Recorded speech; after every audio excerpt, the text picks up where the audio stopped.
Well, today we're going to look at the Word of God together. We're going to look at an old story that most of you learned when you were in children's church or Sunday school or even maybe preschool. And it's about three very famous young men by the names of Hananiah, Mishael, and Azariah. Now you're going, okay, I thought you said they were very recognizable. All right, some of you know exactly who I'm talking about, don't you? And others of you are going, this is not what I thought it was going to be. Well, that was their Jewish names. That was their born with names. That was the name that meant something to their culture and to God. But when they got captured and taken into slavery into Babylon, King Nebuchadnezzar changed their names to Shadrach, Meshach, and Abednego. And we're going to take a look at their lives in just a minute. But the name of our lesson today is Skunks or Roses. So how many of you have some stories about skunks in your life? Now, I love to ask kids, but usually when you talk to kids, you can get a kid to have a conversation with you. If they won't talk about anything else, you can say, do you have any pets? Or have you ever been stung by a bee? Or have you ever been close to a snake? And then you've got stories, endless stories. But with adults, it's one of the best is, tell me one of your skunk encounters, because you never forget. For some reason, you never forget when you encounter a skunk. And I remember the first time I came up close and personal to a skunk. I was stepping out of my car at night, and I stepped on something wiggly. And I thought, oh, that was weird. That was a little kitty or a possum or a cat. And then I saw the white stripe down the center of its back, and I just couldn't help myself. I let out a scream. I mean, it just was a reflex. You see a skunk, you're that close to one, you think you've had it. And so there's nothing to do but scream. And I screamed, ran to the house, did not get sprayed. But just later that night, my mom's poodle, which I disliked very much, was out in the backyard barking, and I was thinking, I probably should tell my folks there's a skunk out there, but it's in the front yard, not the back. Well, the next thing you know, you hear the yelping sound and a dog scratching at the back door, and the worst smell you've ever smelled in your life. And my stepfather brings in the dog to get it in the bathtub. And the bathroom is right next to my room. And I thought I knew what skunk smelled like. If you've ever smelled skunk up close and fresh, it smells 10 times worse and almost unrecognizable as skunk. It is so powerful. It burns the olfactory glands. It just hurts. And you can't get away from it. In fact, our house stunk for weeks and weeks, months. And in fact, it probably still stinks to this day because we just got used to it back then. In fact, we sold the house, and it probably was probably hard to sell because of the smell. But it was an ordeal. Now, Connie told an awesome story. I love that story. And it goes right along with some of the other things we're going to talk about today, about being a Murphy's Law, in fact. So that was a perfect Murphy's Law and skunk story.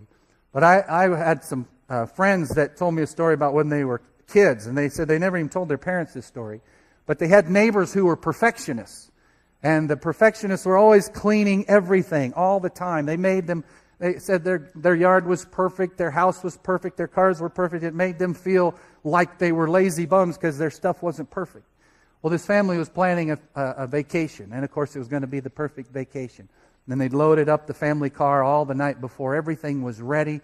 And it was even in the days where they left the keys in the car. They were going to come out of their house the next morning, get in the car, and drive off. Vacation was starting as soon as the sun came up. Well, these boys were having so much fun in the summer, they needed to entertain themselves. So they found the keys of the car, opened the trunk, got a 2x6 plank, stuck it on the trunk to make a nice ramp, took some treats, breadcrumbs or fruit, whatever skunks like, whatever they figured out, they liked it. And they led the skunk all the way up into that trunk. They shut the door carefully and quietly. And then, I don't know if they slept in a tent or what, but they said they were up the next day to make sure they saw their neighbors when they left. And their neighbors got in their car and started off on their vacation, and within half a block, slammed on the brakes, skidded to a stop. The dad jumps out, screaming and saying words that we can't say here or ever, and was so upset, and of course their vacation was over. There was nothing this perfect family could do once everything in their suitcases and their car was ruined. And so they canceled vacation and tried to clean up. And the guy that told me the story said that within a few weeks, the car was sold. And later, within the summer, the house was sold. They left. They thought that wasn't a very kind neighborhood to be living in. But all of us have a skunk story. Hopefully you don't have one where you've tortured your neighbors unmercifully like that. But we all have things that happen in our lives that are really just, they stink rotten, don't they? Life stinks. In fact, I kind of got to thinking about some of the things my dad used to say. My dad comes from a long line of pessimists. Now, you might fall on the side of optimism or pessimism, or you might go back and forth like I do, depending on the day. But my dad was almost an eternal pessimist. In fact, I've got something here. Mark Twain said, the man who is a pessimist before 48 knows too much. And if he is an optimist after it, he knows too little. This one's a little simpler for my mind to get around. An optimist is the guy who created the airplane. A pessimist is the guy who created the parachute. My dad never said, when life gives you lemons, make lemonade. He never said that. But my mom said it all the time. So I'm kind of 50-50 on this issue. But my dad would say things like, if you drop something in the bathroom, there's a 110% chance it'll go in the toilet. He said, he was a mechanic, so he said anytime if you're working on the car and you drop a tool, it's a 100% chance it'll land in the dead center of the underneath of that car so that it's the hardest place to reach. Well, he was a mechanic, so that meant something to him. But he also said things like, if life hasn't beaten you to a pulp, just wait, it will. Now, Shelley's usually an optimist, my wife. But a few years ago, we had a little kitty. We took him to the veterinarian, got him fixed, got all his shots, spent $150 to $200 on him, worthless little alley cat. And we were like, man, it costs a lot just to keep this guy healthy and out of trouble. And so we brought him home. The next day, Shelley ran over him. And I said, go on, I'll take care of it. Well, the cat died. He was half-grown kitty. He died. I buried him. Shelley came home, the kids. She said, how's the kitty? I said, he's dead. And she said, the first thing that came out of her mouth was, why couldn't he have been run over 2 days ago? And that is Murphy's Law, isn't it? If anything can go wrong, it will. I've noticed that if I have an item that I'm looking everywhere for, I'll look and look and look, and I'll finally go buy it, and that's when I'll find it. As soon as I get home from buying it, oh, there it is. Now I have two. In fact, I won't even tell you what happened first service. I'll show you. But the Israelites were also full of this up and down, back and forth, optimists, pessimists. In fact, we see when we look at the Israelites, they don't even have to quote Scripture to you. You know what happens to the Israelites. They're up and down, back and forth constantly after they get out of Egypt. But when God is at work, they're excited. They're ready to follow Moses. They're full of love for God. In fact, it says in Exodus 14:31, when the people of Israel saw the mighty hand that the Lord had unleashed against the Egyptians, they were filled with awe before him. They put their faith in the Lord and in his servant Moses. So the key there is when they saw his hand at work, they knew that God was good. Oh, he's awesome, they would say. And Moses will do whatever you say. But then we look later on, when they're getting ready to go into the promised land. They've already wasted 40 years because of their grumbling. They must have quit being optimistic almost immediately because they had to stay in the desert for 40 years. And here's what Moses said to them when they refused to go into the promised land. You grumbled in your tents and said, the Lord hates us. So he brought us out of Egypt to deliver us into the hands of the Amorites to destroy us. Where can we go? Our brothers have made our hearts melt in fear, the ones who went in and spied on the promised land. They say the people are stronger and taller than we are. The cities are large with walls up to the sky. There's giants there. Moses went on to say, then I said to you, don't be afraid. Don't be terrified. Don't be afraid of them. The Lord your God who is going before you will fight for you, as he did for you in Egypt before your very eyes. and in the wilderness. There you saw how the Lord your God carried you as a father carries his son. All the way you went until you reached this place. Moses had to remind them, you think God wasn't with you, but he was carrying us like a father carries a son. Now that's something I can understand. There's so many times when I was a kid and I was scared to death, but if my mom or dad took me by the hand or held me, I wasn't scared anymore. There are times I know my own kids that I get to comfort them and their fears vanish away. God wants us to know he's here to take away every fear that we have. He carries us even when we are terrified and we don't even know he's there. He comforts and he's there. He's carrying you along the way. These boys that I'm talking about today, Shadrach, Meshach, and Abednego, they were in slavery, captured as young boys probably, taken from their homeland of Israel, Judah, in fact, and taken to be slaves in a foreign land. That's bad enough. That's a trial enough. That's tough enough. But now they were being asked to do something that they could not in their hearts do. You see, the background on that was that Nebuchadnezzar wanted these young, upstanding men, or he wanted impressionable young men that he could really brainwash, get rid of their Jewishness and make them true Babylonians. He thought that he could, by educating them, could convince them to get rid of their old culture and believe in him and the gods of Babylon. But what he didn't realize, he could change their names, but he couldn't change their hearts. And we find out that they remain loyal, authentic followers of God, the God of Israel. And they were going to do it no matter what. I'm going to show you a few things before we go any further. I'm going to attempt to show you a few things before we go any further. We had a fun time in first service, so we'll see what takes place. You never know when you get out the science lab. So here we go. Now, God wants us to put him first. It's something we learn from the time we're little. But we often think when things get tough, it's much, much harder to grow in God. But in fact, God says we can grow in him by leaps and bounds if we trust in him through the tough times. I got to put on my hat. I think this one makes me look really smart, don't you, kids? What do you think? What do you think, Katie? Does it make me look smart? Oh, better trick these on the right side. Good morning. My name is Professor Egan Haden Haden Golden Waden Eden Student Fladen Flitten Stinking Franken, and I flunk into kindergarten, and I'm so happy that I could be here today. Now, some of you that may be new, you say, what is going on? This is a very strange church. Yes, you're right.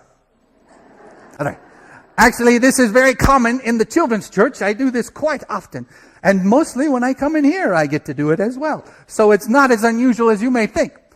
And so I want to show you a few things when it comes to when the heat is on. Oh, wait, I have something else. First, I have to show you my stink bomb. Yes, this thing is awesome. You put a canister of stink right there, which I've already preloaded. Woo! And you pull this trigger back, and you push on this button right here, right there, right there. Oh!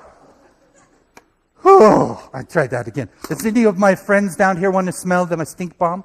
Oh, well, Katie does. She's right there on the front row. This little girl broke her arm on Thursday night, had surgery, and is in church on Sunday morning. Isn't that awesome? And now she wants to ruin her nose. All right, I'm going to open up the passage. Oh, you're holding your nose. How is this going to work? All right. Does it smell like skunk? Yes, she's testifying that it smells like skunk. But only a little bit. But a little is plenty. Well, when life stinks for you, don't get upset, even though it's kind of natural to let out a scream when the skunks get under your feet. But trust God. When life stinks, trust God, and he will make sure that he teaches you what he has planned. Now, I'm going to do some heating up here of some things. This is a good old science experiment from maybe even in middle school or high school or grade school. We have these objects, and we know that with the size that they are, they're the same exact size, so I can pass this brass sphere right through that brass ring. And you also know by simple science that when we heat things up, they actually often expand, depending on the material, but with metals, they often expand. So we're going to try to expand this shape. And what's happening here is that the molecules inside the sphere, which are tight together and not moving very fast, when they are cool, when you heat them up, they begin to move around faster, which puts a little more space between the molecules and actually causes this thing to be bigger. And I can prove it by that. So I can't slip that off anymore. So I just expanded that little sphere. So when you get yourself in a jam and you're all locked up with the problems in life and the stinks of life, God may say, don't worry, you're just in the fire for a while because I need to teach you something. And you may have a problem with saying, how can God want me to go through tough times? That is a hard question. But once in a while, I think God, in fact, quite often, likes to free us up and show us that when we go through tough times, that we can change. He can change our shape and make us bigger or smaller, whatever we need to be, in order to serve Him in the way that He wants us to serve. And so we want you to remember to put God first in all that you do so that you will not lose patience when you're going through a tough time. Now, in first service, this is where everything fell apart. But I want to heat up this can of Coke. Now, don't be frightened. It's not opened yet. We're going to open it with some fire. What is wrong with you people? I told you not to be afraid. The Lord is with us. All right. Now, how many of you believe that propane fire is quite hot? Yes, it is. And so are these right now. They're melting into my glove. All right, so we're going to heat up. I actually have emptied that can of its beverage. There is no Coca-Cola. Oh, but now something weird is happening. Stop that. This is what it did first service. It fit in quite well with my lesson, but we're going to try it. We almost got it to work. Here's the problem. It's got to be a little bit more elevated so that the gas will not go back into the laid down pump or bottle here. So what we want to do is heat this up, and once again we're changing the molecular structure inside there. There's a little bit of water, and what we're doing is boiling it and try. Stop that, would you please? Would you please? When all else fails, get out another one. All right. Maybe we can do it with two.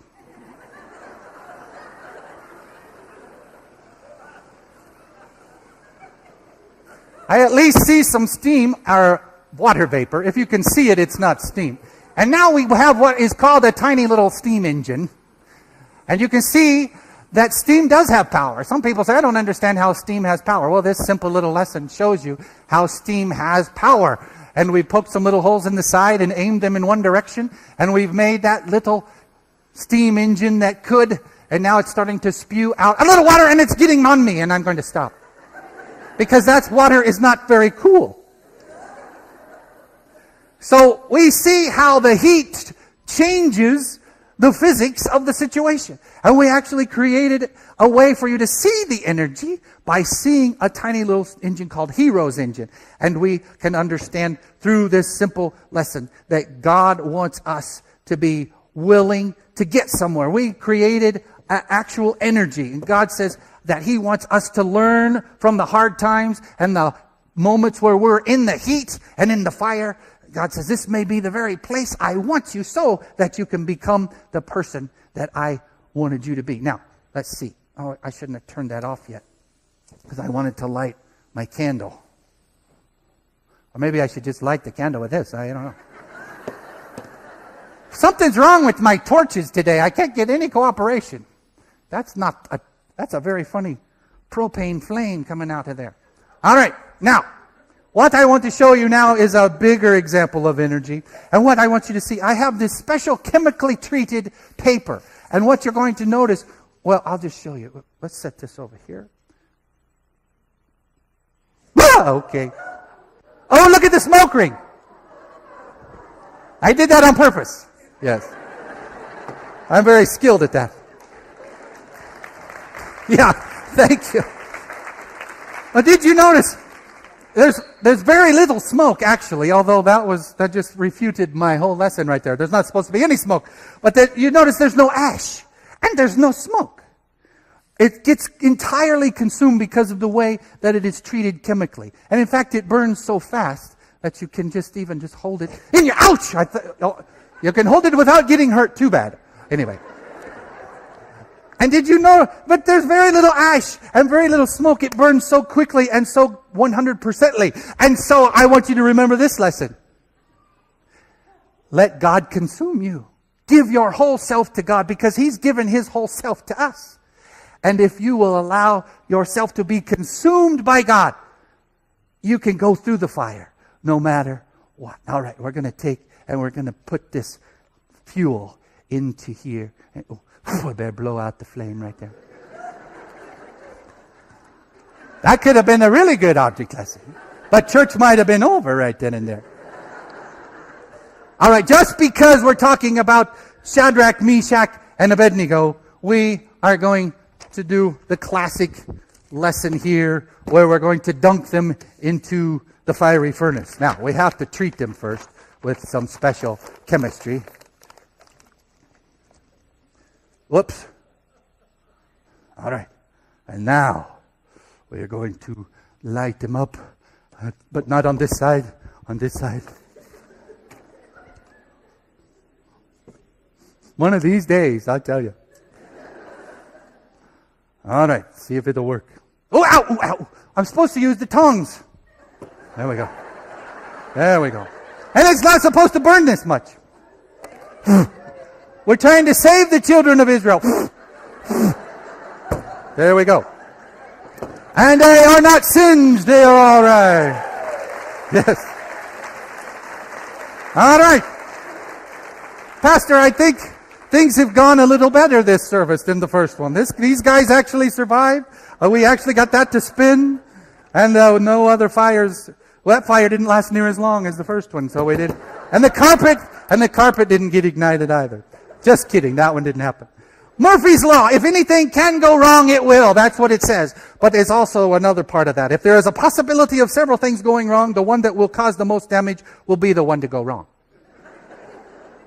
And if anything just cannot go wrong, it will anyway. I proved it in first service. We practiced this torch thing yesterday. This was even a second torch I brought that's never been used. And it didn't work the second time. And so here's my Murphy's Law. If it works in rehearsal, great. But when you get in front of hundreds of people, it will never, ever work. Every time. Almost every time something doesn't work. All right. Here's some more. Left to themselves, things tend to go from bad to worse. Here's some more. If everything seems to be going well, you've obviously overlooked something. Murphy's Law of Thermodynamics. Things get worse under pressure. Now, that's probably why they go bad up here. Things get worse under pressure. The Murphy's Law of Philosophy. Smile, tomorrow will be worse. The quantization revision of Murphy's Laws says everything goes wrong all at once. And Murphy's constant, matter will be damaged in direct proportion to its value. Yeah, that's usually the case. And here's Pastor Rogers' Murphy's Law. Your best golf shots always occur when no one is watching. All right, I got to get out of here. That's enough of that.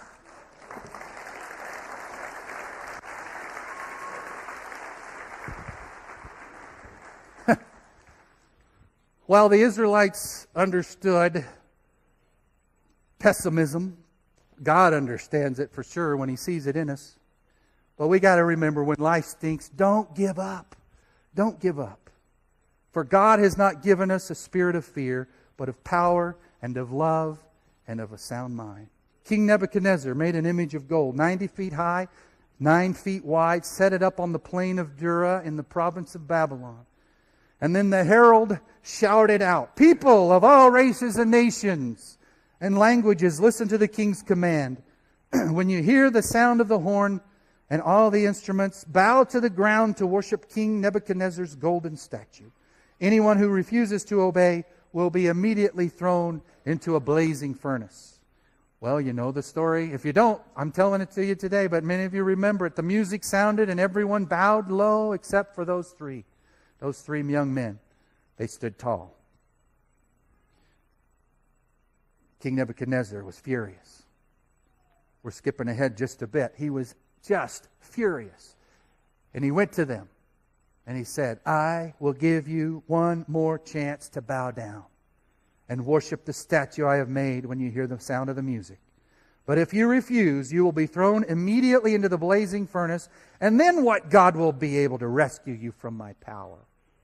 Now, they got a second chance because these boys had been groomed and had become leaders in the kingdom. In fact, just the previous chapter, chapter 2, at the very end, when Daniel was rewarded with a high position after he interpreted the king's dreams, Daniel was allowed to hire Shadrach, Meshach, and Abednego. Well, they were slaves, so they weren't hired necessarily, but he got to appoint them to be leaders in the kingdom. And so they got to oversee a big part of the province themselves. So the king was furious because these are his leaders, and he needed them to set an example. He said, I'll give you one more chance. So, fiery trials equals fiery faith. Or we should say, it can equal fiery faith. It's really up to us on how we choose to handle it. 1 Peter 4:12 says, Dear friends, don't be surprised at the fiery trials you are going through, as if something strange were happening to you. Some of the scholars believe that there's a likelihood that Peter was in Rome at the time that Rome was burning, and Nero was accusing Christians of causing the burning of parts of that city. And so they literally were going through fiery trials. But Peter was encouraging them. He said in 1 Peter 1, So be truly glad. There is wonderful joy ahead, even though you have to endure many trials. These trials will show that your faith is genuine. It is being tested as fire tests and purifies gold, though your faith is far more precious than mere gold. So when your faith remains strong through many trials, it will bring you much praise and glory and honor on the day when Jesus Christ is revealed to the whole world. These trials, did you get that? These trials will show you what your faith is made of. But more than that, these fiery tests will purify you and authenticate you. We're talking about authentic faith. Our fiery trials will find out how authentic we are. But according to 1 Peter, it will also make us even more pure, more authentic. And that's why he says, be truly glad. Because God has a plan to make you even stronger, even better, even closer to His heart. To make you even more pure. A faith that endures when the heat is on is a faith that can be strengthened. So here's a question to think about. Can your faith handle the fires? Or the stinks? The skunks? Could your faith handle the trial of an unanswered prayer? Can your faith handle the trial of a personal loss? Maybe money or health or a loved one? Could your faith handle the trial of betrayal? Some of you are saying, I've had to handle some of those things. I've had to handle all of those things. And I know how you feel. I remember when I was a senior in high school, I was hanging out with a buddy at school towards the last semester of our senior year, and he said, hey, the principal said we could go up to job service and do some testing and get out of school for the afternoon. Do you want to go? I said, sure. So we jumped in his car, we drove up there. We did all these, I didn't even know what we were doing it for, just a bunch of dexterity tests, some little math problems, and we were supposed to go as fast as we could, so we were racing each other, and we were really good at it and had a lot of fun and thought, hey, we got out a half a day of school, and the principal sent us. He gave us permission.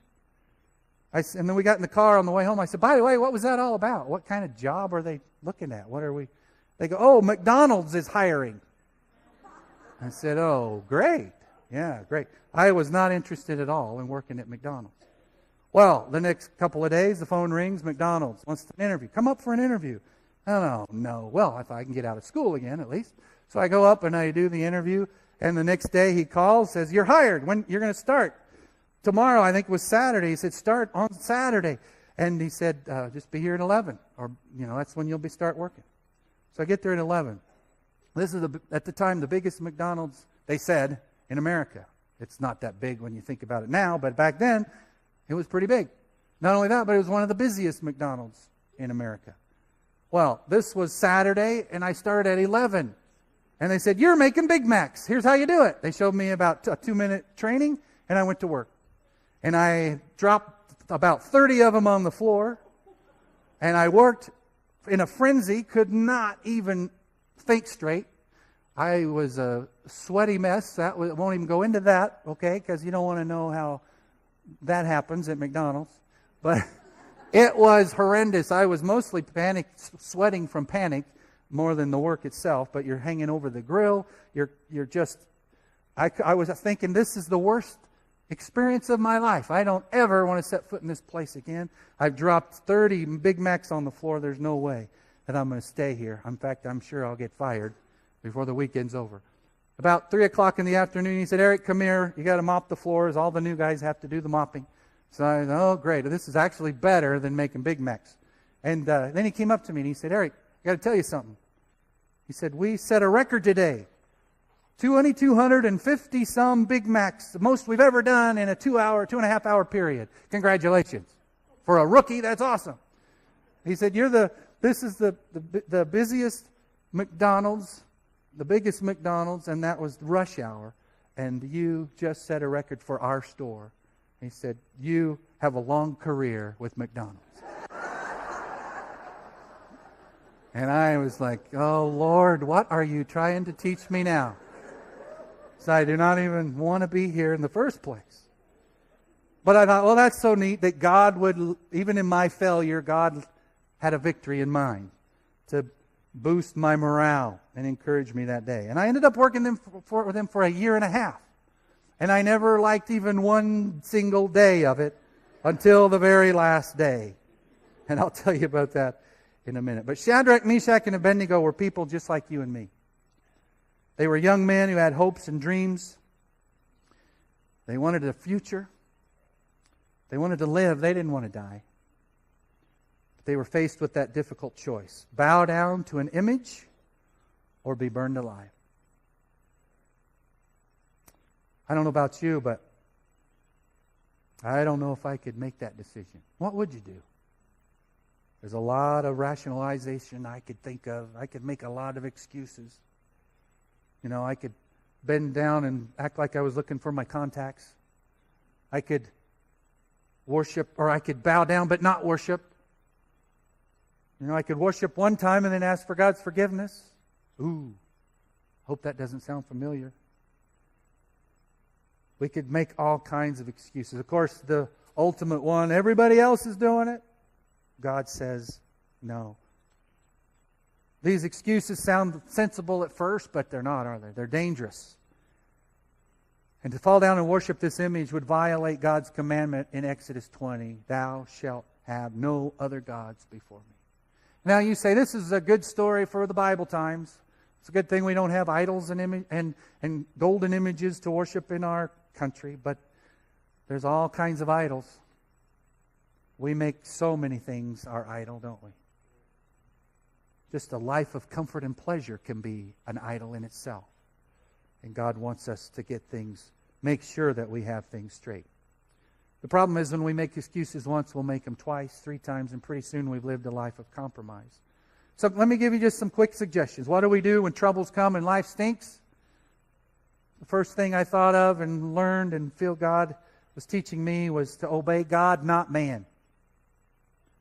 Shadrach, Meshach, and Abednego replied to the king, King Nebuchadnezzar, we don't need to defend ourselves before you in this matter. I love that response. What an example of authentic faith, authentic Christian living, putting God first. We do not need to defend ourselves before you. They were standing before the king who could take their life, the king who had given them an elevated position, the king that they knew that they owed respect for. But in this matter, no. We don't need to defend ourselves before you, King. We don't love you as much as we love our God. The king had given them a second chance to escape the furnace because he liked them. He respected them. He wanted them to be good examples to the other people in the kingdom. But pleasing Nebuchadnezzar meant displeasing God. They were determined to obey God, not man. The second thing, listen to your heart, not your head. We talk all the time about the difference between soul and spirit. Listen to what your spirit is saying, not what your head is saying. Because when we face trials and fires, we're going to say, with our head and our feelings, we're going to say, I want out of this quick. But God may have other plans. So listen to your heart. If we're thrown into the blazing furnace, the God we serve is able to save us from it, and He will rescue us from your hand, O King. The truth is, it's always better to obey God. If they'd bowed down, they would have lived with regret. If they had been delivered by God and died, they would have died with a clear conscience. Living for God is more than just believing in God. You've got to get our head around that one. Living for God is more than just believing in God. Believing is easy, but faith, however, that is not. So I love the next verse, one of my favorites. Just after the verse that we just read. If we are thrown into the blazing furnace, the God we serve is able to save us from it, and He will rescue us from your hand, O King. But even if He does not, we want you to know, O King, that we will not serve your gods or worship the image of gold you have set up. That is authentic faith. Even if we have to die. See, this was a relationship they had with God. It wasn't just the belief they had in the God that they'd heard about or read about or had their parents teach them. This was an authentic faith. They knew God. And they knew His character. They saw His hand upon them, even in their exile and slavery. Their faith was based upon a true friendship. True God-centered living. Authentic love. Authentic trust in His plan for their lives. We call their faith a faith of no matter what.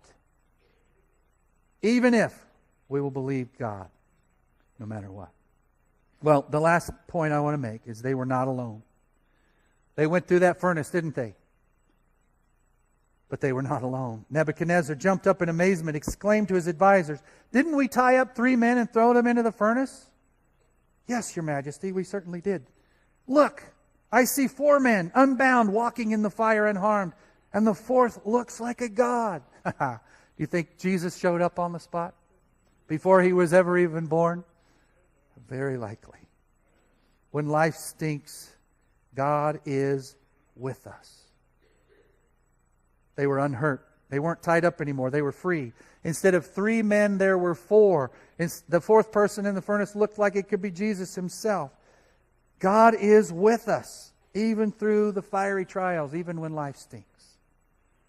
Nebuchadnezzar said, "Praise to the God of Shadrach, Meshach, and Abednego. He sent His angel to rescue His servants who trusted in Him. They defied the king's command and were willing to die rather than serve or worship any god except their own." He then went on to say, worship their God. Because if you don't, we're going to tear your house apart. That's how much he believed now in the God of Shadrach, Meshach, and Abednego.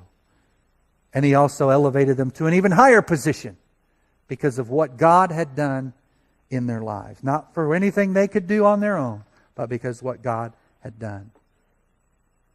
"Even though the flocks die in the fields and the cattle barns are empty, yet I will rejoice in the Lord. I will be joyful in the God of my salvation. Seek the kingdom of God above all else and live righteously, and He will give you everything you need." So, to sum up, when life skunks, attempt to stink up your Christian life. Keep trusting God, and He'll leave you smelling like a rose. Now, let me finish this story quickly about my McDonald's experience. The last day on the job, my favorite day of my whole 1.5 years working at such a wonderful place. The reason I hated it was because there wasn't one righteous person in the entire place that I could find. Out of all of the crew that I worked with, all they wanted to do was party, party, party. And all they could do is talk about the last time they got drunk or the sex party that they went to. On and on, the filth that came out of their mouths. And because I lived for God, or, I wasn't the strongest Christian, but I knew that I wasn't going to partake of that stuff at that time. And I said no. And my best friend who went to work at McDonald's with me, that had taken me to the job service testing, within 2 months, he had been a good Christian. Within 2 months, he was partying with them, had fallen in totally with the crowd. And I felt so alone. I said, Lord, get me out of this job as soon as possible. And I felt like as soon as I found something anywhere close, I would leave. But the Lord kept me there a year and a half. Finally, on the last day that I was there, I sat at the break table on my very last break, all by myself, thankful that I didn't have to listen to the filth come out of the mouths of my co-workers. And the managers were just as much involved in the craziness and the parties as any of them. They encouraged it. And they made fun of my life because I wouldn't do it. And it was tough. I didn't want to be there. So on the last day, I'm actually praying over my food. I'm thanking God that I'm getting out. By the way, I wasn't eating a Big Mac. I couldn't eat a Big Mac for 10 years. Maybe 20. I think I just started eating them a little while ago. But that day, the girl with the worst reputation on the whole crew came in and plopped herself down beside me. And I thought, boy, I really don't have anything to say to her. She'll bite my head off if I say 2 words of encouragement or kindness or anything. So I just kept eating. Finally, she looked at me. She said, "This is your last day." I said, "Yep." She said, "Are you glad to be leaving?" "Yep." She said, "I'd like to be leaving too." And then she said something to me. She said, "Why haven't you partied with us?" She said, "You've taken a lot of abuse. You've taken a lot of heat." She said, "You have to feel terrible sometimes with the way that you've been treated." I said, "Yeah, it's been hard, but I needed a job." And she said, "Why are you like that?" She said, she actually had the discernment to say, "Do you go to church? Did your parents raise you that way?" I said, "Yeah, that's right." But I said, "It's more than that. It's because I believe in God. And it's because His Son died for me. And when you believe that, you have to live for Him. Because I understand how much God loves me so that He died for me, how can I not live for Him?" I said, "It's because I have a personal friendship with God. And I couldn't hurt Him by turning my back on what I've learned about Him and from Him." And I expected now the ridicule to start, and instead there was tears streaming down her face. It was hard for me to tell this in first service. I thought I would get through it this time. But I remember the words that she said. She said, "Eric, don't ever change." She said, "All of us were waiting for you to crack so we could say, 'See, nobody can do it. But you give us hope.'" She said, "Nobody else may admit it, but I'll admit it for everybody. None of us wanted you to fail. None of us wanted you to give in. We wanted to know that it was possible to live the right kind of life. We wanted to know that it was possible, that there's light at the end of the tunnel, and that it's possible to have hope, to have the kind of life you have." And she said, "Don't ever become like us." And I was able to actually pray with her. But I know God did more for me that day than any person in that whole place. Because I needed to hear, even after a year and a half, that it wasn't just a full year and a half of wasted time, that God had a purpose in mind, and that made it all worthwhile to know that He was proud of me for standing up for Him.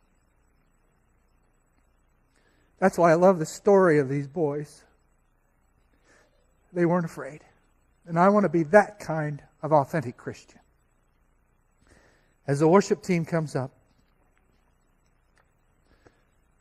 Jesus said to His disciples, "If any of you want to be my follower, you must put aside selfish ambition, shoulder your cross, and follow me.